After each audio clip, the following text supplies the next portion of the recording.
অনেক আজ দুপুরে আমাদের বাড়িতে তোর খাওয়া দাওয়ার নিমন্ত্রণ থাকলো, তুই আসবি তো? থাক না, অন্যদিন যাবো, থাক। কি বলছিস কি? এতদিন পর আমি সরকারি চাকরি পেলাম আর তুই না খেলে হবে? আরে এত চাপ নিচ্ছিস কেন বলতো? যাবো তো বললাম, একদিন গেলেই হয়ে যাবে। না না, এমন কথা বলি না রে ভাই, তুই না গেলে আমি নিজেকে ক্ষমা করতেই পারবো না রে ভাই। আরে আরে আরে, কাঁদিস না কাঁদিস না কাঁদিস না, এই বাচ্চাদের মতো এমন করিস না, তুই সেই ছোটবেলার মতোই থেকে গেলি। আচ্ছা ঠিক আছে, যা, আজ দুপুরেই তোর বাড়িতে আমি যাবো। যা যা যা। যাবি তো? হ্যাঁ হ্যাঁ হ্যাঁ, ঠিক আছে, যা যা যা। আমি আসছি তাহলে। আরে আজ দুপুরেই তোর বাড়িতে যাচ্ছি, কোনো চাপ নিতে হবে না, যা। আচ্ছা। বিশু, হ্যাঁ বিশু। আরে অনেক যে তুই এসে গেছিস, তুই ওই ঘরে চেয়ার নিয়ে বস, আমি এক্ষুনি আসছি। আরে তোর বাড়িতে আমি কোনোদিন আসিনি, চেয়ার বের করে এইভাবে বসে যায়? আরে ভাই, আমার ঘর মানে তোর ঘর, নো টেনশন। আচ্ছা আচ্ছা ঠিক আছে ঠিক আছে, যাচ্ছি। আরে অনি, তুই একটু বস, আমি বাজার থেকে এক্ষুনি খাসি মাংস নিয়ে আসবো।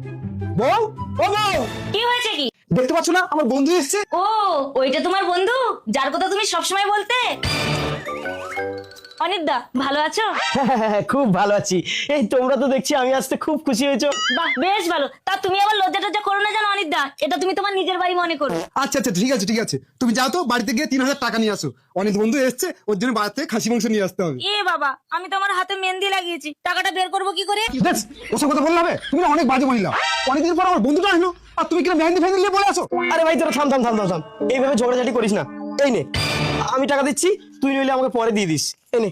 সত্যি তুইও না পারিস বটে, এই জন্যই তোকে আমার এত বেশি ভালো লাগে। তুই এক কাজ কর, বাজারে যা, গিয়ে খাসি মাংসটা কিনে আন, আমি আর তোর বৌদিকে পেঁয়াজ রসুনটা ছাড়িয়ে রাখি। আরে আমি যাবো বাজারে?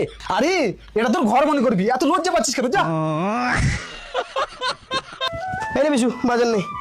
দেখলি তো অনিত, তুই আমাদের বাড়ির সঙ্গে কেমন মিশে গেছিস।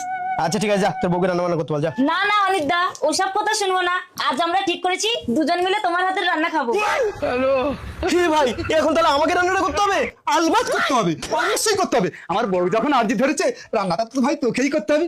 আরে এত লজ্জা পাওয়ার কি আছে, এটা তো নিজের ঘর মনে কর। যা যা যা, যা ভাই, রান্নাটা কর। রান্নাটা তাহলে আমাকেই করতে হবে? আচ্ছা বিশু, রান্নাঘরটা কোন দিকে? ওই দিকে।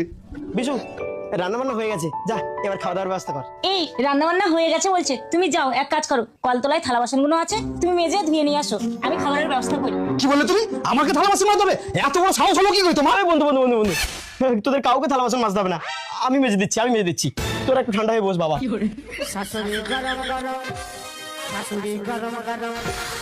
তুমি কামের ফাঁদে পড়েছো। আরে অনেক থালা বাসন মাজছিস, মাছ মাছ, এটা তুই নিজের ঘরই মনে কর।